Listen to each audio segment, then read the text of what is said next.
Yesus ini adalah manusia dan juga adalah Tuhan. Kenapa demikian? Karena itu Kristen menyatukannya, menjadikannya satu. Padahal itu adalah dua pribadi yang berbeda.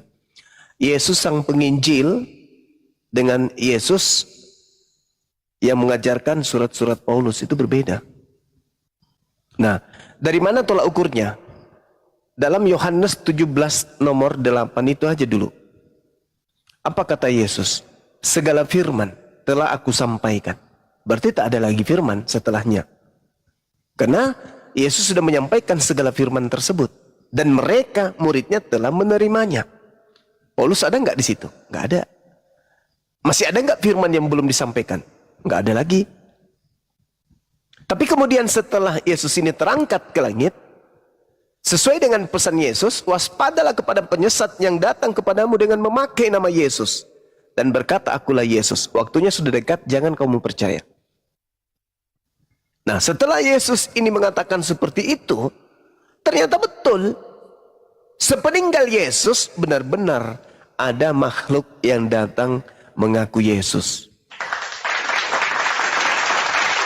Jadi Yesus yang adalah guru, yang adalah rasul, utusan Tuhan kepada Bani Israel, digabungkan menjadi satu dengan Yesus yang datang kepada Paulus, yang kemudian mengajarkan untuk memberitakan segala sesuatunya kepada seluruh dunia, kepada seluruh makhluk, untuk menjadikan seluruh bangsa menjadi pengikutnya. Itu adalah Yesus yang berbeda.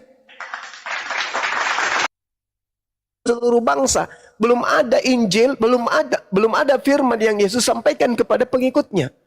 Segala firman telah aku sampaikan. Ada enggak? Aku diutus kepada seluruh manusia? Enggak ada. Yang ada, aku diutus hanya kepada domba yang hilang dari umat Israel. Itu penginjilan Yesus yang asli. Tapi kemudian yang palsu mengajarkan, jadikanlah seluruh bangsa menjadi pengikutku. Siapa itu? Yesus yang mana ini? Kok beda dengan Yesus yang tadi dengan yang Yesus yang ini? Ya memang beda. Karena itu bukanlah Yesus anak Maria. Ini adalah Yesus yang Yesus nubuatkan. Waspadalah kepada penyesat yang datang setelahku dengan memakai nama Yesus. Dan berkata, akulah Yesus. Waktunya sudah dekat, jangan kamu percaya. Nah, saudari kita, Mbak Ted, mencoba menggabungkan antara Yesus yang adalah manusia dengan Yesus yang bukan manusia. Ingat, Paulus berkata dalam Galatia 1 nomor 12, aku menerima Injil bukan dari manusia. Berarti bukan dari anak Maria. Tetapi dari makhluk halus yang Paulus sendiri mengatakan namanya Yesus. Sedangkan Yesus berkata, waspadalah kepada penyesat Planos yang datang setelahku dengan memakai nama Yesus. Tuh. Silakan. Aku sih nggak menggabungkan Yesus dan menyebut Paulus itu Yesus, bukan begitu. Paulus memang Yesus memang tidak mengajar seperti dia mengajar ke-12 muridnya dan pengikutnya pada waktu itu, tetapi dia menunjukkan wajahnya sampai karena bercahaya begitu, lalu tersungkur, buta, sadar, lalu disembuhkan, lalu dia terpilih, terpanggil untuk menjadi penginjil atau misionaris atau rasul begitu. Orang yang paling merasa dirinya pintar, itulah orang yang paling bodoh sebenarnya. Coy. Dok Dan Nggak usah mau tema yang lain, suruh aja cuma. Mengenai ini Bang, Jangan nangis dulu. yang Yesus memang mengatakan aku hanya diutus untuk orang Ibrani begitu, tetapi pengutusan itu atau penginjilan itu dikerjakan atau dilanjutkan oleh murid-muridnya dan para pengikutnya begitu. Dan ada tertulis kan di Matius 28 ayat yang ke-19 dan 20 itu. Dan memang di kitab perjanjian lama, kitab Yeskiel, Hosea, memang Tuhan yang namanya pada waktu itu dikenal Tuhan yang Maha Kuasa, Tuhan yang Maha Esa, banyak namanya Tuhan yang Tuhan Abraham, Ishak, Yakub begitu ya. Memang dia mengatakan aku akan mengajar dan membimbing umatku begitu. Lalu digenapilah itu, di janji-janjinya itu digenapi di dalam diri Yesus, maka dikatakan itu New Testament, begitu perjanjian baru ya kan. Kalau di kitab-kitab perjanjian lama itu banyak kan janji Tuhan kepada Adam, kepada Musa, kepada umat Israel melalui nabi-nabinya, Yehezkiel, Hosea, banyak janji-janji Tuhan itu ya kan. Kepada Nuh pun ada janjinya itu, maka dikatakan itu Old Testament. Artinya ada sebab, ada akibat begitu, ada pelanggaran, ada hukum. Itulah maka dikatakan di masa-masa Old Testament, perjanjian lama. Lalu dikatakan perjanjian baru itu merujuk kepada diri Yesus Kristus begitu, New Testament kayak gitu Bang. Ya. Dan memang Yesus tidak ada mengajar kepada Paulus. Jadi kayak kita nih, misalkan kita membuat satu buku, kan ada referensi buku-buku lain. Jadi Paulus itu mengambil referensi dari kitab-kitab para nabi, lalu dia menjabarkan bagaimana pengalamannya menginjil begitu, bagaimana dia bermisi, digabungkan dengan masa lalunya yang tadinya dia mengejar-ngejar pengikut Yesus, tetapi dia setelah bertobat berubah 180 derajat, maka dikatakan semua itu sampah yang lalu-lalu itu kayak gitu, sama kayak kita nih, atau banyak kesaksian orang, semuanya aku anggap sampah setelah aku mengenal Yesus, karena tidak ada damai sejahtera dan sukacita di dalam kehidupan orang yang hidupnya tidak dipenuhi oleh Roh Kudus. Pasti buah-buah dari kehidupannya itu seperti di Galatia 5 ayatnya yang ke-19 sampai 21 nggak benar begitu.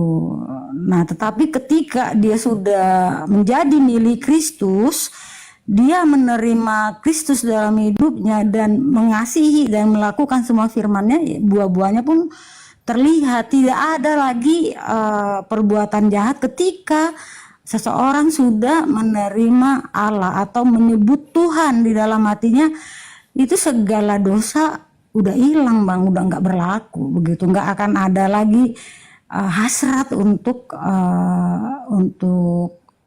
tidak menuruti apa yang Tuhan firmankan. Jadi Paulus tuh di dua fase begitu kehidupannya, yang tadinya dia belum mengenal Tuhan begitu kan. Maka kan dikatakan para ahli Taurat zaman dahulu itu, Yesus berkata cuma bisa mereka itu hanya mengatakan saja, mengajarkan, tapi mereka tidak bisa melakukan. Yesus pun mencela yang seperti itu. Tetapi Paulus setelah dia dijumpai oleh Yesus ketika dia mengejar pengikutnya, kemana ya waktu itu ya, lupa.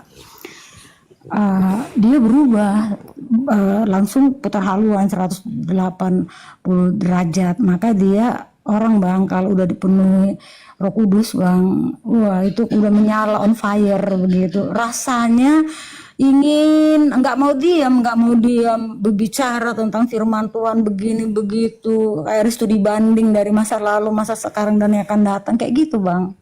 Nah, Paulus seperti itu, hanya saja cara mengeksplor, menjabarkannya itu berbeda, kayak sedikit masuk filsafat itu. Kalau Paulus, Yesus pun kayak gitu kan. Dulu pernah Bang, waktu Rabu kita lagi diskusi kayak gini kan, ada bilang gini, nggak nyambung Butet sama Bang Juma begitu. Dia nggak tahu gitu loh. Coba dicermati Alkitab itu, ketika orang Farisi menanyakan ini, Yesus nggak langsung menjawab. Contoh, apakah kamu sudah makan? Belum. Sudah, kan itu kalau pertanyaan seperti itu. Tapi kalau ditanya bagaimana, kalau sudah bertanya bagaimana, itu enggak cukup hanya jawaban ya dan tidak. Nah, saudara kita yang waktu itu mendengarkan, dia tidak menyimak. Coba nih ya, kita nih yang ya, atau siapa sajalah, semua begitu. Tidak selamanya jawaban itu butuh jawaban yes no ya tidak, tetapi kayak esai ada pertanyaan lalu yang membutuhkan jawaban berapa karakter. Kayak Yesus pun kayak gitu cara mengajar, maka tidak mengerti. Terkadang muridnya nggak ngerti, apalagi yang bukan muridnya, pengikutnya waktu itu nggak ngerti. Apakah kamu mengerti? Tidak, kan kayak gitu kan. Banyak pelajaran kalau yang dikasih Yesus mereka nggak ngerti, karena dia menyampaikannya itu dalam bentuk perumpamaan, metafora, ya kan, ya kiasan, kadang hiperbola begitu kan. Mana mungkin orang bisa masuk dari lubang jarum, tapi apa itu ada maknanya kayak gitu kan. Nah, orang kalau hanya melihat yang tertulis nggak bisa menganalisis. Jadi menganalisis di sini pun adalah berdasarkan pewahyuan, pengilhaman yang dari Tuhan begitu. Jadi Roh Kudus itu kan roh kebenaran, roh hikmat, roh kebijaksanaan. Nah, untuk orang-orang yang selalu lapar dan haus akan tuntunan itu, Tuhan kasih kayak gitu. Ya kan, maka kita harus terus, mau itu kitab apa saja, bukan hanya Alkitab, semua kitab beda zaman, beda pewahyuan kayak gitu. Makanya kalau dibilang gini, Bapak Ibu semuanya, setelah abad modern kayak gini, cara-cara untuk bersekutu pun berbeda. Kalau dulu mereka bersekutu mana? Di rumah-rumah, ya kan, di rumah-rumah, karena belum banyak pengikutnya. Nah, zaman sekarang setelah 2000 tahun yang lalu dan sudah bisa mendirikan rumah ibadah, ya silakan di rumah ibadah. Siapa yang chemistry gitu ya, artinya chemistry di sini yang kalau Kristen itu kan banyak denominasi ya, banyak denominasi. Nah, ya silakan saja. Gitu. Dan itu salah satu cara juga untuk kayak bersilaturahim lah. Kalau misalkan habis ibadah bisa ngobrol, bisa itu kan kayak gitu. Kalau zaman dulu kan memang manusia juga masih sedikit, peradaban juga masih sedikit, Indonesia pun belum ada waktu itu kayaknya. Ya silakan Bapak Ibu yang lain, Bang Juma. Oke, baik. Terima kasih Bang Hos. Ya, saya rasa Anda sudah puas, ya Mbak Ted sudah puas untuk menguraikan unek-uneknya. Tapi tak ada nilai yang kami sebagai Muslim bisa petik itu adalah sebuah kebenaran. Karena itu hanyalah praduga iman, praduga kepercayaan tidak berdasar. Yang saya katakan di sini adalah Yesus menasihati Bani Israel, muridnya, agar waspada kepada Yesus palsu. Yang Anda imani dan yang Anda promosikan tadi itu adalah Yesus palsu. Yesus yang asli anteng. Aku diutus hanya kepada domba yang sesat dari umat Israel. Titik. Tak ada penambahan. Untuk orang Roma, untuk orang Yunani, untuk orang Kristen, nggak ada. Yang melanglang buana sampai ke Indonesia itu adalah ajaran Yesus palsu. Itu dulu. Jadi sebenar apapun, sebaik apapun sangkaan Mbak Ted terhadap ajaran Kristen hari ini, kalau itu dari Yesus palsu, buat apa? Karena iblis itu akan memperlihatkan kebaikan-kebaikan, tapi tidak berdasar kepada firman Tuhan. Anda menuhankan Yesus, firman Tuhannya mana? Anda ke gereja, firman Tuhannya mana? Anda makan babi dan bla bla bla seterusnya, mana tuntunannya? Anda mengatakan kemudian hukum Tuhan yang datang kepada Nabi Musa itu adalah sampah, tinja. Mana ajaran Tuhannya yang mengatakan itu? Tak ada. Jadi sebenar apapun, sebaik apapun, selurus apapun, itu hanya dugaan kepercayaan saja. Sedangkan orang berakal itu harus berpola kepada karakter Tuhan yang berfirman melalui para nabi. Yesusnya adalah Nabiullah. Yesus ini adalah Rasulullah. Dia adalah Mesias untuk Bani Israel. Jalan kebenaran hidup untuk sampai kepada Tuhannya Bani Israel. Tapi dilantik menjadi Tuhan oleh orang Kristen melalui pengajaran makhluk yang mengaku Yesus kepada Paulus. Kalau Anda mengatakan tadi Paulus begini bla bla bla bla dan seterusnya, itu juga Yesus sudah nubuatkan. Terkait dengan Paulus, Yesus sudah nubuatkan. Di dalam Matius 12 nomor 43 sampai nomor 45 itu adalah nubuatan untuk Paulus.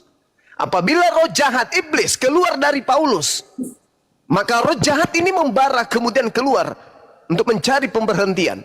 Tetapi iblis tidak mendapatkannya.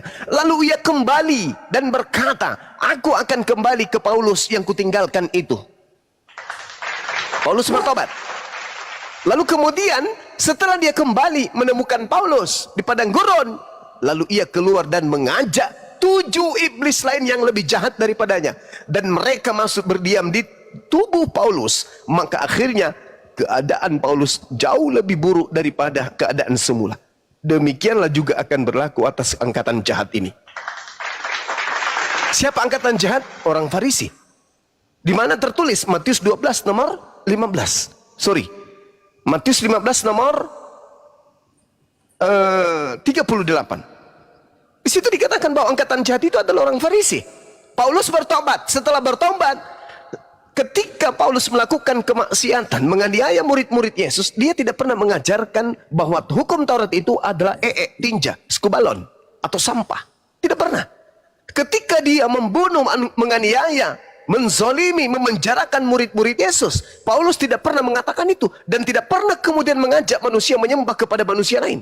Tapi setelah 8 iblis masuk ke dalam tubuhnya, dia menjadi 2 kali lebih jahat daripada sebelumnya. Apa itu? Mengajak manusia untuk mempertuhankan selain daripada Tuhannya Abraham, Ishak dan Yakub, yaitu menyembah kepada makhluk yang datang kepadanya yang mengaku Yesus. Itu yang terjadi. Nubuatan Paulus ini tergenapi, nubuatan Yesus ini tergenapi kepada Paulus. Angkatan jahat ini kemudian kerasukan 8 iblis yang nantinya akan membuat dia jauh lebih jahat. Nah, inilah yang Yesus katakan dalam Matius 24 selanjutnya. Bahwasanya akan muncul Yesus yang adalah palsu, yang akan menyesatkan banyak orang. Coba Anda lihat di dalam Matius 24 nomor 4. Apa kata Yesus? Jawab Yesus kepada mereka, waspadalah supaya jangan ada orang yang menyesatkan kamu, sebab banyak orang akan datang dengan memakai nama Yesus dan berkata, akulah Kristus, dan mereka akan menyesatkan banyak orang. Itu kata siapa? Kata Yesus. Siapa yang diminta untuk waspada? Orang-orang Yahudi yang tadinya duduk bersama Yesus di Bukit Zaitun. Itu mereka kemudian percaya enggak ketika Paulus datang promosi? Enggak, Paulus sudah tahu diri, iblisnya sudah tahu bahwa kamu tidak akan pernah dipercayai oleh orang-orang Yahudi karena mereka punya kitab Torah, mereka punya Tuhan bernama Elohim. Maka kamu kuutus kepada siapa? Orang-orang yang tidak bersunat. Galatia 1 nomor 15 nomor 6, Galatia 2 nomor 8. Aku diutus kepada orang-orang yang tidak bersunat. Siapa yang mengutusnya? Yesus? Bukan. Elohim? Bukan. Lalu siapa? Makhluk halus yang mengaku bernama Yesus. Itulah yang menyuruh Paulus kemudian untuk mengajarkan ajaran agar menyembah Yesus dan menganggap hukum Tuhan yang datang kepada para nabi itu adalah tinja, kotoran, sampah. Nah, itu yang perlu dipahami. Jadi, ketika dikatakan oleh Yesus, waspadalah supaya jangan ada orang yang menyesatkan kamu dalam Matius 24 nomor 4 nomor 5, sebab banyak orang akan datang dengan memakai nama Yesus dan berkata, akulah Yesus, dan mereka akan menyesatkan banyak orang. Nah, inilah yang dimaksud oleh Yesus ketika muncul kemudian makhluk yang datang kepada Paulus, yang datang kepada Ananias, yang datang kepada penulis kitab Matius, dan juga penulis kitab Yohanes, dan juga penulis kitab Wahyu. Itu bukan Yesus. Yesus tidak pernah mengenal penulis-penulis ini, tetapi mereka melakukan penyelidikan dan menambahkan karangan-karangan mereka terhadap kitab mereka sendiri. Nah, ini yang perlu saya sampaikan kepada Mbak Ted, bahwa yang Anda sampaikan tadi itu adalah semuanya adalah bisikan-bisikan iblis yang datang kepada Paulus yang Anda ajarkan. Yang Anda katakan Roh Kudus itu tidak begitu. Roh Kudus itu mengajarkan kebenaran.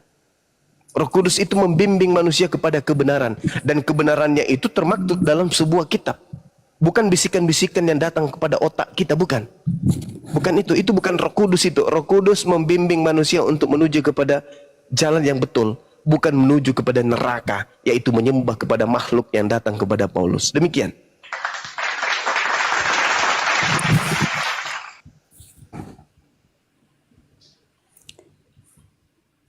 Gimana Mbak Ted?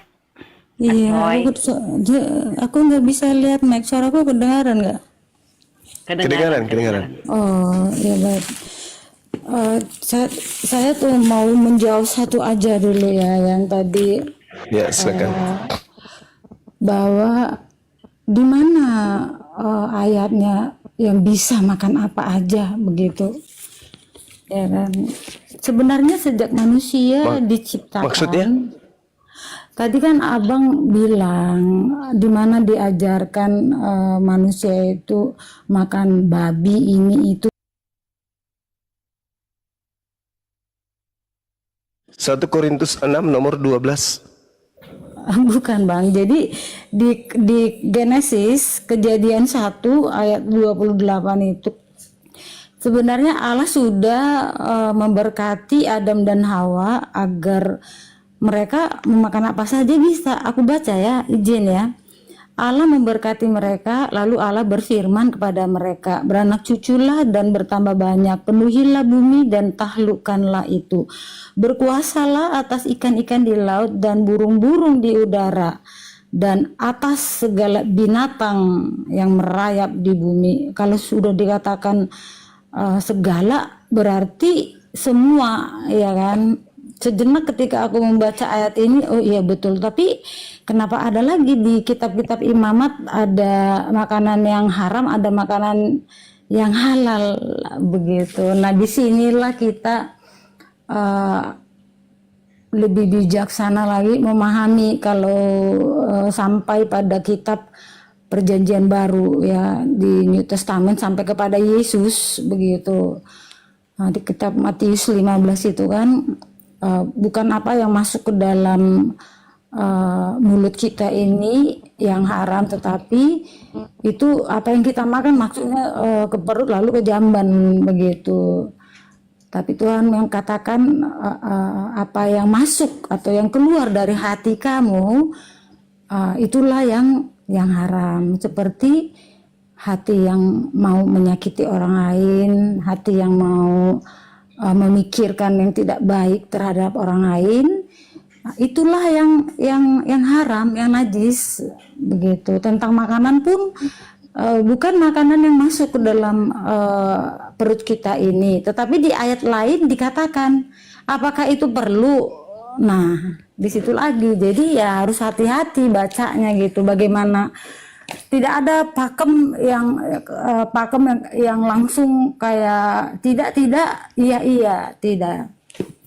Ada kelonggaran memilih, tapi bukan berarti Allah pelin-pelan, tidak. Allah itu tidak pelin-pelan, tapi kebebasan untuk kita melakukan segala sesuatu. Ada otoritas di dalam diri kita. Jika dia sudah dipimpin oleh Roh Kudus, otomatis lifestyle-nya dia, gaya hidupnya ya dipimpin oleh Roh. Kalau dia duniawi sekali, ya berpikirnya pun, perilakunya pun ya duniawi gitu. Kayak gitu bang. Iya. Kalau yang abang pikir apakah Paulus itu, saya beranggapan Paulus itu Yesus? Bukan bang, Paulus bukan Yesus. Paulus itu ya rasul ya rasul begitu. Oke. Dan buku terbanyak di Perjanjian Baru dia yang menulis, ke-7 jemaat dan buku-buku lain, kitab-kitab lain begitu. Oke. Ini cara kerja Mbak Ted aja ini mirip-mirip iblis loh. Kenapa? Kenapa Anda mengutip kitabnya agama Yahudi dalam Kejadian 1 nomor 28 itu tidak ada hubungannya dengan makanan. Di situ hanya dikatakan Allah memberkati mereka. Ini sudah memutuskan kemudian mata rantai doktrin pembodohan Paulus di dalam Roma 5 nomor 12. Bahwa dari Adam kemudian menjalar dosa waris ke bumi. Nih, Allah memberkati mereka. Ternyata mereka diberkati. Lalu Allah berfirman kepada mereka, beranak cuculan bertambah banyak, penuhilah bumi. Taklukkanlah itu semua. Berkuasalah atas ikan-ikan di laut dan burung-burung di udara dan atas segala binatang yang merayap di bumi. Bukan disuruh makan. Oke, interupsi. Ada di kitab lain, Bang, interupsi. Ya, silakan Anda tunjukkan. Interupsi, ya. Ya, silakan. Memang di kitab ini memang bukan ada dikatakan. Silakan. Tapi di kitab lain aku agak lupa. Itulah makananmu, kayak gitu firman Tuhan itu kepada kepada Nuh ya? Apa kepada Nuh ya? Ya, aku nggak tahu. Datanya silakan. Sedangkan yang Anda bawa itu adalah percakapan orang ahli Taurat, orang Farisi kepada Yesus ketika muridnya makan tanpa cuci tangan. Tidak ada hubungannya dengan babi. Ketika orang-orang Farisi datang, orang-orang ahli Taurat datang dan menemukan murid Yesus itu makan tanpa cuci tangan, Yesus mengatakan bukan yang masuk ke dalam mulut yang menajiskan, tetapi itu tidak berhubungan dengan babi. Karena orang Yahudi jelas-jelas murid Yesus ketika dia makan tanpa cuci tangan, tidak ada menu makanan mereka hal-hal yang diharamkan. Tidak ada datanya di sini. Di dalam kitab saudara yang mengatakan Yesus menghalalkan segala-galanya. Itu tanggapan Markus. Dengan demikian Yesus telah menghalalkan segala makanan. Kata siapa? Kata Markus. Bukan kata Yesus.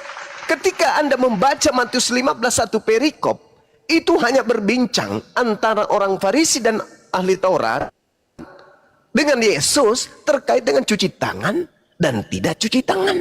Bukan terkait makan babi, makan anjing, bukan. Jadi bukan karena tidak cuci tangan kemudian makanan tidak boleh masuk ke mulut. Makanya Yesus mengatakan bukanlah yang masuk ke mulut itu yang menajiskan, tetapi yang keluar dari mulut. Tapi itu bukan membahas tentang babi.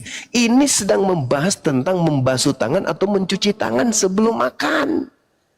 Seandainya nih, di situ ada babi, di situ ada anjing, lalu kemudian orang Farisi datang, kenapa muridmu itu makan babi? Kenapa muridmu itu makan anjing? Lalu Yesus mengatakan, oh enggak apa-apa, bukannya masuk ke dalam mulut itu yang diharamkan, yang najis, tapi yang keluar. Baru boleh penghalalan babi.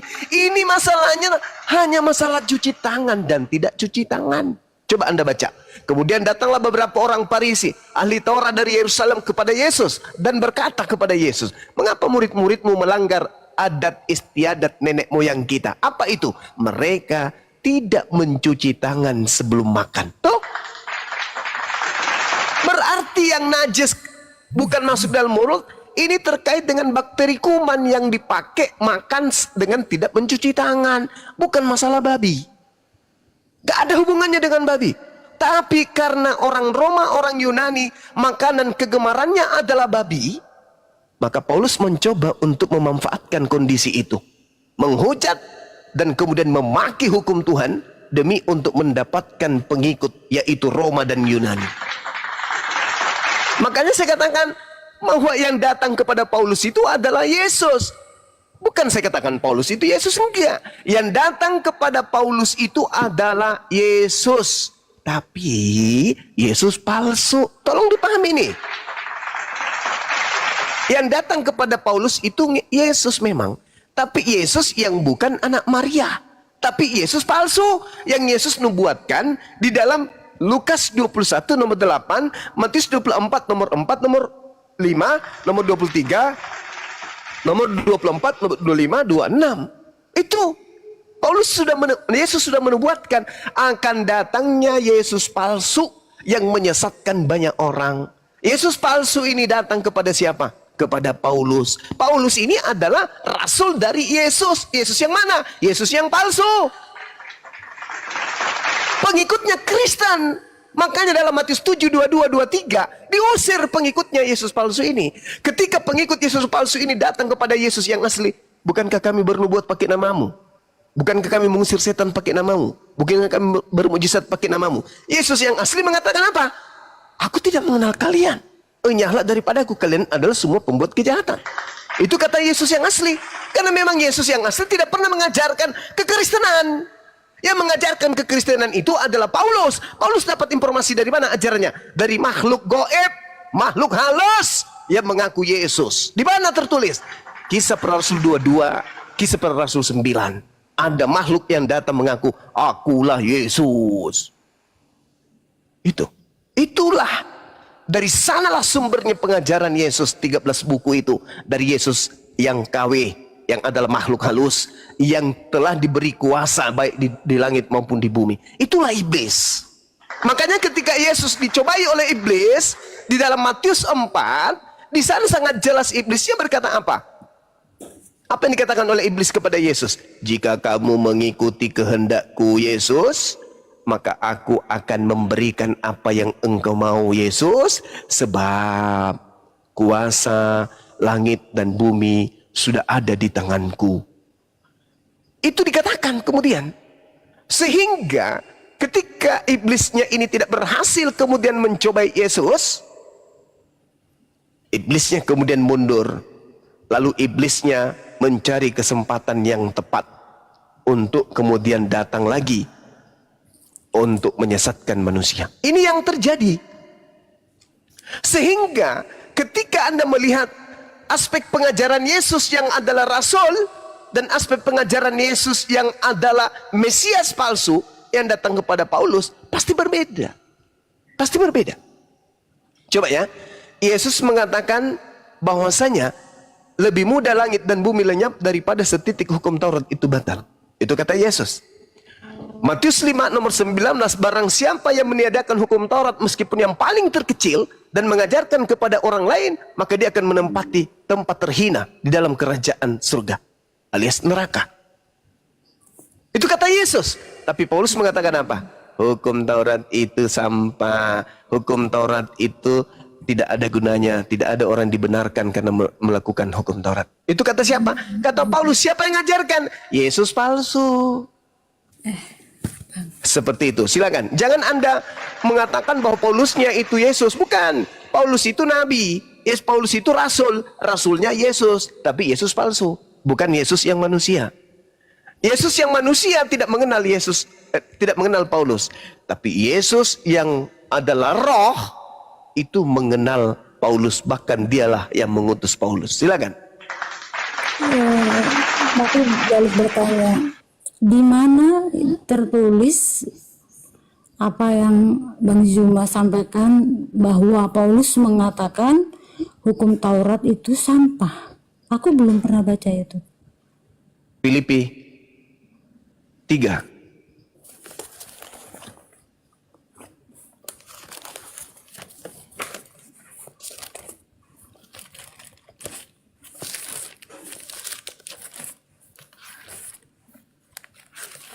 Filipi 3 ayat berapa, Bang? Filipi 3 coba Anda lihat di nomor 8. Ada yang ingat gak? Filipi 3 ayat 8. Iya. Malahan segala sesuatu kuanggap rugi karena pengenalan akan Kristus Yesus Tuhanku lebih mulia daripada semuanya. Oleh karena dialah aku telah melepaskan semuanya itu dan menganggapnya sampah supaya aku memperoleh Kristus. Mana, Bang? Tuh, Hukum Taurat sampah. itu hukum Taurat sampah. Yang dimaksud yang dibahas di Filipi 3 ini apa? Hukum Taurat. Hukum Taurat ini yang dikatakan oleh Paulus ini adalah hukum Taurat. Jelas itu tertulis. Coba baca nomor sebelumnya. Tentang kegiatan aku menganiaya jemaat tentang kebenaran dalam mentaati hukum Taurat, aku tidak bercacat. Nomor 6, nomor 5-nya, disunat pada ke-8 dari bangsa Israel, dari suku Benyamin, bangsa Ibrani, orang Ibrani asli, berpendirian terhadap hukum Taurat, dan aku adalah orang Farisi. Tentang kegiatanku, aku menganiaya jemaat, tentang kebenaran dalam mentaati hukum Taurat, aku tidak bercacat. Tetapi apa yang dahulu merupakan keuntungan bagiku, sekarang kuanggap rugi karena Yesus. Malahan segala sesuatu kuanggap rugi karena pengenalan akan Yesus Kristus, Tuhanku, lebih mulia daripada semuanya. Oleh karena dialah aku melepaskan semuanya itu dan menganggapnya apa? Menganggapnya apa? Sampah. Apa yang dianggap sampah oleh Paulus ini? Hukum Taurat. Makanya di dalam pengajaran beliau Kolose 2, dia memerintahkan kemudian pengikutnya untuk meninggalkan hukum Taurat itu. Gak mau lagi dia. Gak mau lagi hidup dalam hukum Taurat. Paulus membuat aturan-aturan baru. Makanya dalam Efesus 2 nomor 15, hukum Taurat telah batal beserta dengan segala ketetapan dan perintah yang ada di dalamnya. Habis itu Paulus bikin aturan baru. Dari mana aturannya? Dari makhluk yang mengaku Yesus Kristus. Ingat, Galatia 1 nomor 12, aku menerima Injil bukan dari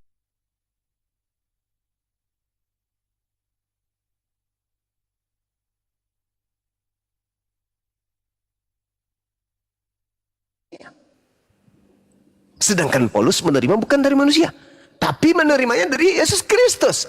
Yesus Kristus, anak Maria, mengatakan, waspadalah kepada penyesat yang datang dengan memakai nama Yesus dan berkata, akulah Kristus. Berarti penyesatnya ketika datang kepada korban, dia akan mengatakan, akulah Yesus Kristus. Galatia 1 nomor 12, Paulus mengaku itu, aku menerima Injilku bukan dari manusia, tetapi dari Yesus Kristus tergenapi. Apa sebabnya? Apa yang diakibatkan kemudian? Kata Yesus, ketika datang kemudian Yesus palsu ini yang mengaku Kristus, dia akan menyesatkan banyak orang. Ada berapa miliar orang Kristen?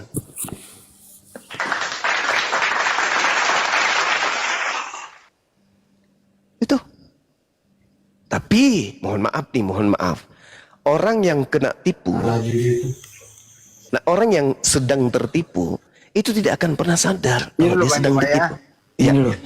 Dek Goblin stay di sini dulu. Beliau ini mau belajar Islam, mau memeluk Islam. Dek Goblin standby dulu di sini ya. Jangan kemana-mana. Lanjut. Iya. Orang yang kena tipu atau kena hipnotis, orang yang kena doktrin, orang yang kena dogma, hipnotis, itu tidak akan pernah sadar. Terkecuali pada saat tiba-tiba akalnya berfungsi. Baru kemudian sadar. Tapi kalau kayak Mbak Ted ini, yang mencoba kemudian untuk meluruskan atau menegakkan kemudian ajaran Paulus, itu tidak sadar. Karena orang yang sedang ditipu itu tidak pernah sadar. Orang yang kena kemudian hipnotis tidak sadar. Inilah yang Anda alami. Nanti sadar setelah Anda kena akal. Akalnya berfungsi. Loh kok iya benar ya? Loh kok bisa ya? Yesus kan berpesan. Nah itu berarti Anda sudah sadar tuh. Tapi selama Anda menutup diri dari kenyataan, kebenaran, fakta yang ada di dalam Bible itu sendiri, maka selama itu juga Anda akan tertipu. Karena iblis itu kerjanya menipu. Adam jatuh karena ditipu iblis. Hawa jatuh karena ditipu iblis. Yudas jatuh karena ditipu iblis. Semuanya jatuh karena tipuan iblis. Iblis itu lihai dalam menipu. Dia hanya membisikkan. Jadi kalau Anda mengatakan Roh Kudus, itu bukan Roh Kudus. Itu tipuan iblis. Saya bukan membawa Al-Quran ini. Saya membawa Bible. Benarkah Yesus pernah mengatakan akan muncul Yesus palsu? Betul. Mengaku apa? Mengaku Kristus. Coba Anda lihat dalam Matius 24 nomor 24. Sebab Mesias palsu dan Nabi palsu akan datang dan akan melakukan banyak mujizat. Sekiranya dia akan menyesatkan orang-orang pilihan juga. Oleh karena itu camkanlah, aku sudah mengatakannya kepadamu terlebih dahulu. Apabila ada orang yang berkata ada Yesus di sini, ada Mesias di sini, ada Mesias di sana, jangan kau percaya. Jangan percaya. Sebab aku Yesus akan datang sebagai apa? Sebagai manusia. Mana buktinya? Kita baca. Jangan kita mengada-ngada. Nanti dibilang kita ini adalah menghujat. Kita baca. Anak manusia akan datang kemudian. Diterangkan Yesus. Sebab sama seperti kilat. Memancar dari sebelah timur. Dan melontarkan cahayanya sampai ke barat. Demikian pula lah kedatangan siapa? Anak manusia. Yang datang kedua kalinya. Menurut Yesus. Anak manusia. Yang datang kepada Paulus. Bukan anak manusia. Berarti yang datang kepada Paulus bukan Yesus. Coba baca nomor 30-nya. Apa yang dikatakan oleh Yesus? Pada waktu itu akan tampak tanda anak manusia di langit, dan semua bangsa di bumi akan meratap, dan mereka akan melihat anak manusia itu datang di atas awan-awan di langit. Ini baru Yesus asli. Ini Yesus asli. Datang nanti di akhir zaman dalam wujud manusia. Manusia semuanya akan panik meratap. Ada apa ini? Ternyata sudah kiamat. Itu baru asli. Yang datang kepada Paulus itu Dajjal. Itu bukan Yesus anak manusia, tetapi Yesus yang bukan manusia. Sedangkan Yesus berkata, waspadalah ketika ada orang berkata ada Mesias di sini, ada Mesias di sana. Jangan kau pergi ke sana. Ada Mesias di padang gurun, ada Yesus dalam bilik. Jangan kau percaya, sebab aku akan datang dengan tanda cahaya yang memancar dari timur sampai ke barat. Demikianlah pula kelak kedatangan anak manusia. Baca Galatia 1:12. Apakah Paulus menerima Injil dari anak manusia? Bukan. Lalu dari mana? Yang dilahirkan Maria adalah anak manusia. Yang datang kedua kalinya menurut Yesus adalah anak manusia. Yang datang kepada Paulus bukan manusia. Lalu siapa kalau bukan manusia? Nah, tuh silakan. Ini noise-nya di mana ini ya? Ya, ada telepon masuk. Iya, silakan.